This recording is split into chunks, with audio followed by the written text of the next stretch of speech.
then obviously TRA is going to have no choice but to continue to increase our costs. And of course, then we're going to be forced to continue to pass along those increases. So I don't think that we're going to see much relief in sight as we're looking out at rates for the years to come. This certainly doesn't indicate it. Is that calculating additional storage, or is that reason it's flattening out in 2020?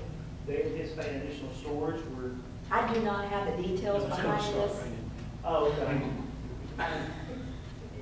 TRA was kind enough to provide this to us to just give us an insight as to what they were expecting in the future, but I'm not real sure what TRWD is putting into their cost projections.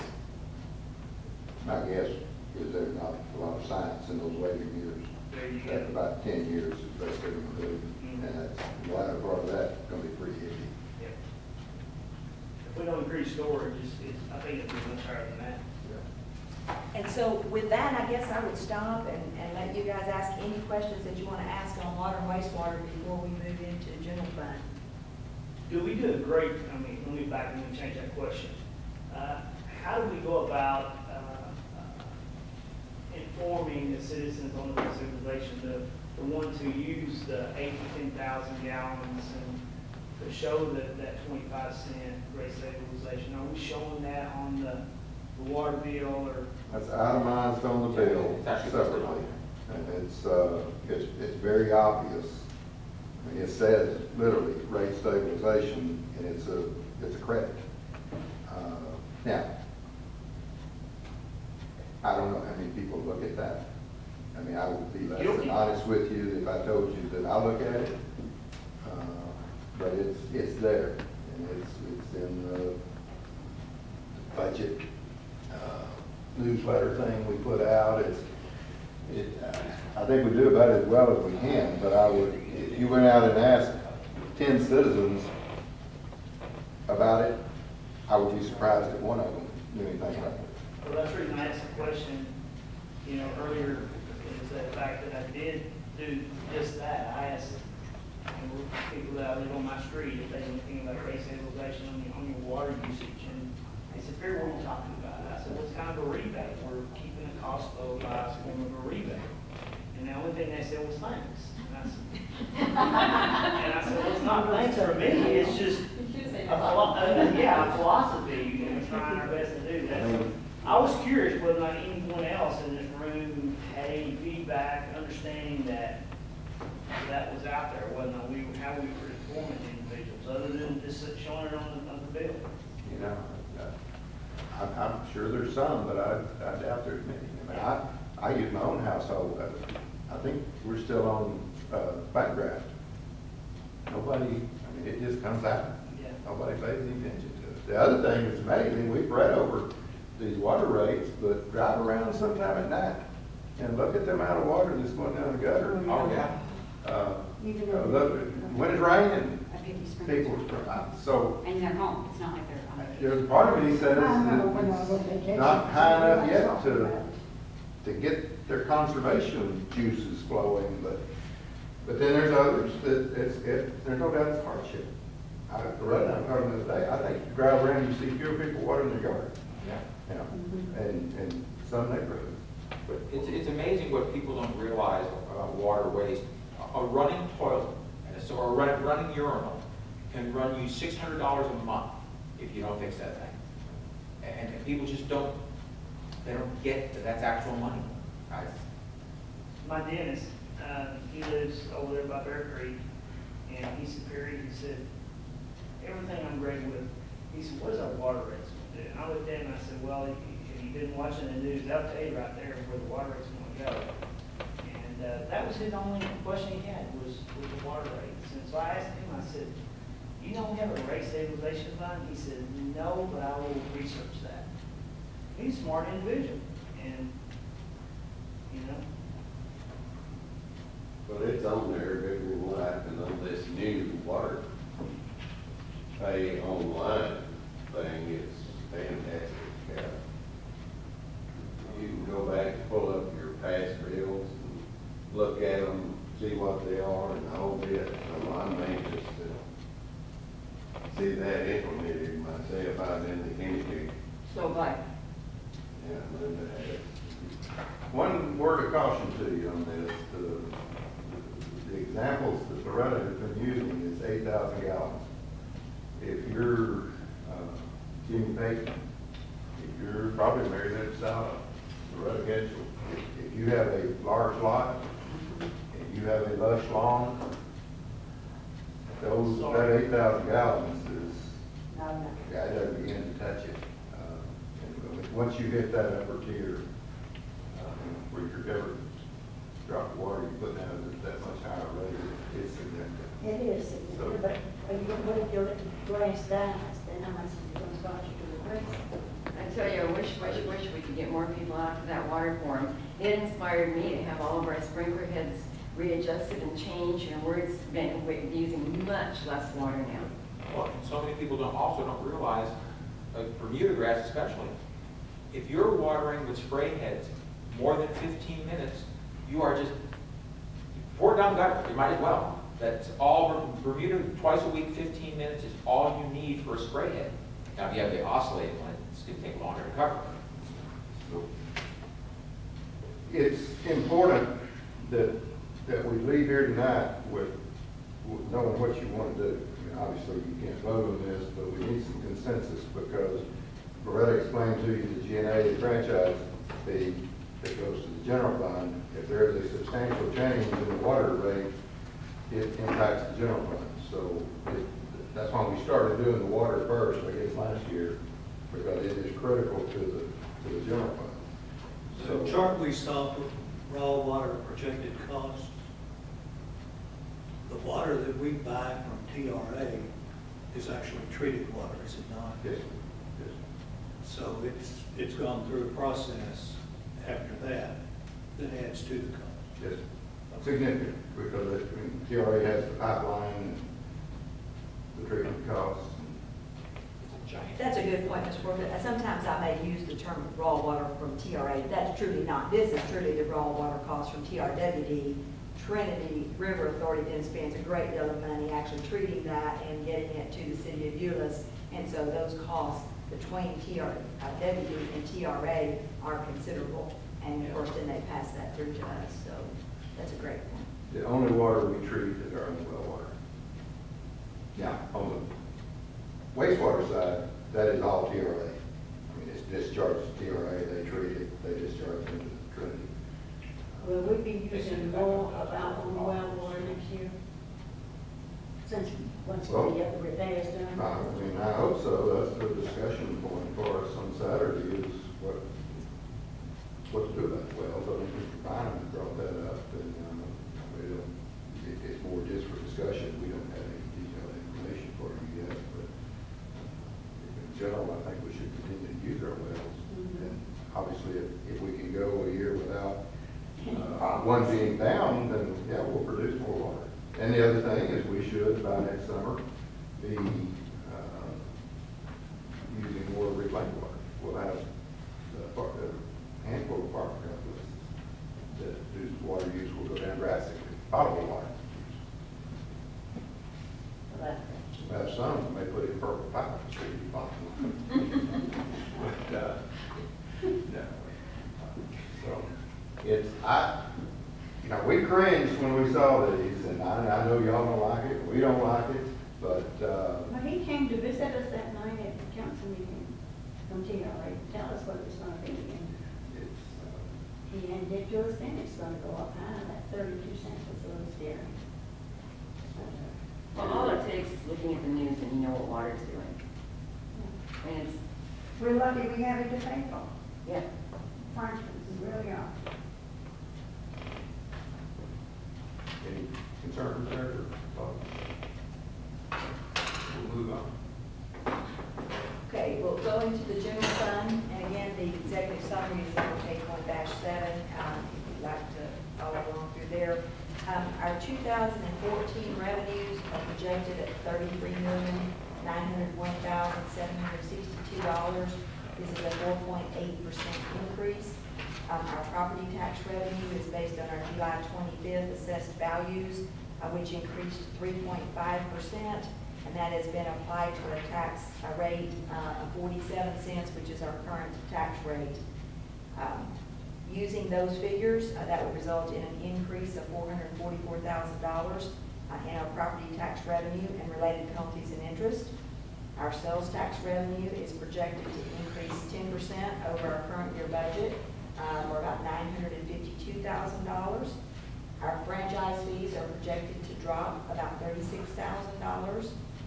Our building permits, which is in our licensing permits, is estimated to increase by $205,000. The majority of that is attributed to building permits based on our expected development. Fines and fees are down slightly. Our interest, transfer, and G&A charges have increased slightly, and our other revenues have decreased slightly, netting us at a total of $33,901,762. Now, the sales tax, that's 10% over this year's budget number. That is. But only 2% over what we Right, actually that think is- we'll end up this year at. That is correct. Okay. It's basically the 8% that we're seeing so far, plus an additional 2% for next year. You feel very comfortable licensing permits at $205,000? If we get the development, Yes, yes. this is a number that always makes me nervous because What makes me nervous too? this number is projected at, in total, I believe it's a little over $600,000. We know that as development builds out, at some point, we will have to take that number way down, and so I'm very reluctant to get too used to that source of revenue because it will have to be replaced at some point in the future, but we do know that Glade Parks is on the cusp of taking off. We do have development at Riverwalk, so we feel comfortable that we should be able to achieve that. We are achieving it this year. We see no reason why we shouldn't achieve it next year, but that certainly, as you start to look out 3 or 4 years down the road, when those developments are nearing completion, we should see the sales tax. But as we see the sales tax, we will have to remove the building permits from our budget because those building permits, if you go back a few years, those numbers would only be maybe 100 or 200,000 most in a year. So as we achieve the sales tax, we will have an offsetting reduction in this building permit. So I'm comfortable for next year, but it's one that Gary's laughing because I'm always very cautious of that number because of the fact that we know we will have to wean off of that in the future because you obviously don't want to have to raise your taxes by that amount of money when the time comes and you can no longer collect those. But all of these numbers, the changes in revenue are changes compared to 2013's budgeted number. That's correct. It would really be helpful, and not this year necessarily, but for next year, to show us what the change is compared to what we're actually trending, our forecast, if you will. And the details of that are in the booklet. We do have an estimated column in the booklet, and I believe the math that's done in there is done based on original. But if you would like to do the math on those, the numbers are in the booklet so that you can do for any particular revenue source by category. You can go in there and see how we expect to end this year compared to how we're projecting next year. And we do that. We have a very not we, I should say Jackie and Janina do this, but they have a very detailed revenue manual that they use and they go through and actually predict out through the end of this year and trying to come up with those numbers for next year. 2 to 1, If I could just make a comment too, it's sort of related to this. If you are looking at the newspaper every month and you are seeing the taxable, the housing price indexes, and then you follow the maps that they publish, and Area 121 is Euelless, and they will say Euelless has gone up X number of dollars. Please know that that is not just Euelless, that includes Veridian, because Veridian is in our code of Euelless. So don't automatically assume because Veridian's numbers are going through the roof. So don't try and take that newspaper number and then come back and translate it to any of this because you're not going to be able to. It's good to know. I know it's a nit, but what happened to franchise fees? Actually, there's been quite a bit of a reduction in the gas revenues received this year. BTUs, the price per BTU has gone down significantly in the last 2 years.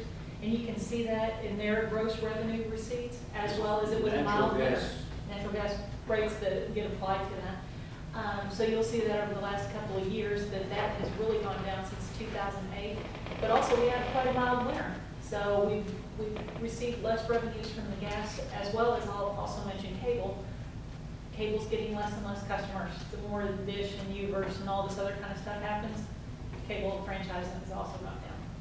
Gas also impacts the Electric. electric, because that's all mainly gas powered now, so I think we're pretty good at lower electric rates. Telephones have really dropped too. So- Landlines, Yeah, significant. that's down 9%. Okay, this next slide breaks down our revenue by type. You can see from this slide that our property tax and sales tax revenue are each generating about 30% of our budget. Sales tax actually reached a high of 31% in 2008. That was the first year and the only year that it had exceeded our property tax revenue. Sales tax fell off in 2010. And that year, it was only 27% of our total revenues. And that year, property tax was actually 33% of the total budget. I think if you look at the math, there's a little rounding going on. I think sales tax is actually 29 and, point something. And so sales tax is still just slightly behind property tax. But in general, they're basically the same for the current year. We're very pleased to see that sales tax number coming back up. But we do know and always caution when sales tax starts to be a larger percent of our revenues that it is more volatile. It can fluctuate more significantly from year to year. And so it is very important that we monitor that every month. And if we start to see any decline, that we take action immediately on the expenditure side to reduce our expenditures, because obviously we are becoming more dependent on a more volatile source of revenue at that point. Our other revenue sources, the franchise fees, make up about 12% of our budget. Fines and fees, 14%, other revenue, 11%, and permits make up about 3%. Looking at our general fund expenditures, they are projected at $33,851,706. This is an increase of 4.7%. Of this increase, salaries account for $545,000. And that is based on a recommended pay package of 3.5% for our employees. This also covers our benefit costs up there at $189,616. Our rebates have increased by $128,697. We talked about the sales tax going up. Obviously, we have some Chapter 380 rebate agreements that are tied to those sales tax revenues. So as the revenue goes up, the required rebate goes up. Professional and technical is up $163,240, and that is primarily attributed to the reallocation of the full-time facility position that I talked about earlier. Those monies were taken out of salaries and were put down into the contract labor line item. It also is for some increased maintenance on our Euess alert system. It is the participation in the NEFTA capital replacement fund that West Rhodes spoke to you about a few months back. There's an increase in our tax assessor collector fee for the collection of the property tax. There's some increased mowing expenses of about $25,000, and then some other contractual increases throughout the departmental budgets. The utilities and fees have increased $80,000. Maintenance expenses increased $78,000, and supplies have increased about $48,000. All of these areas were basically stripped down during the recession, and some of these increases have been required in order to allow the departments to continue to operate just on a routine basis with their necessary costs. The depreciation cost to the equipment replacement fund has increased by $81,000, and our other increases are $199,000. The other increases are typically not that much, so I'll break that down for you. The majority of that increase is the restoration of $100,000 in our street overlay. So when you take that out, the net increases there are only $99,000. That includes about $44,000 for matching grants for the Texas transportation grants. That is basically the selective enforcement that is done for various traffic enforcement. In the prior year, we did a similar amount, but we had more some salary savings that we were able to use. Well, as we fill those positions, we don't have the salary savings, so we have had to budget for that additional $44,000. That is, of course, bringing in offsetting revenue So if you did not fund the program, then we would need to reduce our fines and fees accordingly. There's also some restored training in there for our fire department that they need for about $10,000. And there's also some additional training and testing in there for our human resource department. Gary mentioned earlier the amount of retirements that we are expecting. As those occur within our police and fire department, we have to do testing in order to hire new people and also in order to promote people into the positions. And so there is a considerable amount of more of additional training and testing that is needed for those items. We have capital carryover of $743,000 and proposed new capital items of $1,844,352 that Gary will discuss for you in tab 5. And again, as we've told you before, the departments don't have any capital dollars within their baseline budget, so the only way that we can fund these are through their capital requests. Explain a little bit about capital carryover. Not in detail of what each of them is, but just what they're in. Yeah, the capital carryover is basically anything that you approved the prior year in the capital list that in tab 5 that he has discussed. And the reason that number has been higher the past 2 years or so than what you would normally have seen is there was a period of time there where we asked people to kind of freeze those dollars. Even though they had been approved, we were basically kind of freezing those. So some of those projects that started at a later time, well, as the economy began to recover, we began to release some of those projects. But people have been very diligent in trying to hang on to those dollars, except for those items that absolutely had to be done. And now that things are starting to look better, they're starting to get those done. So you will see that number likely come down. It is typically not that much, but the capital items are one of the first things that were frozen during the downturn. But that will include any of the things that you have previously approved. And then once they get that project completed, then they report that to us. We close the project out and turn back any excess funds. So these would be the items that have not yet been expended. Some of those increases up in there, the contracts, all of our contracts are going up. The contract labor, the mowing contract is a good example of that, where that is a people-intensive process, the mowing contractor. I always try not to make political statements, but the healthcare is driving that. It's driving that second number, that $189,000. That is, a large part of that is healthcare. Then the mowing, if they backed away from it now, but when they like it or you don't like it, when the company's expected to have to begin to provide health insurance to these guys that are riding the lawnmowers out here, there's not one thing they can do, and that's raise the price of it. And so we're already having to eat that, even though they've delayed it for a year. So again, I'm not trying to be judgmental about it, but it is just a fact. It is just the cost of doing business. An awful lot of those items have gone up. And then without a doubt, I told you before in the earliest days of our budget preparation, that we needed to restore some of our basic items in our budget. Training is a good example of that. We've tried to do a lot of online training, and that in some of our departments that has the effect of meeting the minimum requirements. Like police has minimums, fire has a minimum per year, accountants have CEU credits, but in some of those areas, the online just won't get it over a long period of time. So there is absolutely an effort to restore some of the training dollars. It is not back to where we were. Some of the travel dollars is back in there. We allow some of our people to start attending some of the training conferences again.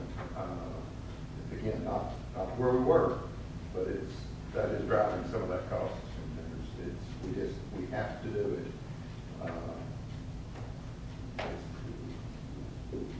For us to maintain a professionally trained staff, we've got to keep that training going. So that's what's driving all of that. Before we leave this, I want to add one other thing on the capital carryover. One of the other things that is driving that number is we have a few of the items, such as the special legal fund, which act nearly like a contingency for those large items that where we might need special legal counsel. that has not been spent, so that is there. And then also on the Tarrant County Home Program, there are matching funds that we have to set aside and dedicate because of the good efforts of the 6 zones. We've been able to use a lot of in-kind matches and have not necessarily had to be out of a lot of those cash dollars, and so those remain committed to that project, but are there and have not been spent. So there are things like that that also may roll from year to year and may not, they won't be replenished until they're needed to be replenished. So, those are some big ticket items. The fuel contingency, there's $150,000 in there this year for fuel contingency, that because the fuel costs were relatively low this year, we hadn't had to use it. So when we get to tab 5 in a minute, you'll see that we're not recommending that you fund fuel contingency for next year. The reason we're not is because we have $150,000 back. One thing I'd like for you to consider in the future, not this year necessarily, but in the past, the city council traveled some, went to educational events, and I would like to see that back in. Not that I need it, but, you know, all these other people do. We're going to talk about that on Saturday. She's going to bring up the PML meetings and the things like that, and I think you just went to a learning. I just spent 2 days in San Antonio. Oh, okay. Uh-huh. Well, I didn't get an offer to go. It was But the it's council new council president. people. It's only people that New are, council. It's a new council only president. people that are trainable then. And I also haven't been invited to the women in government meetings.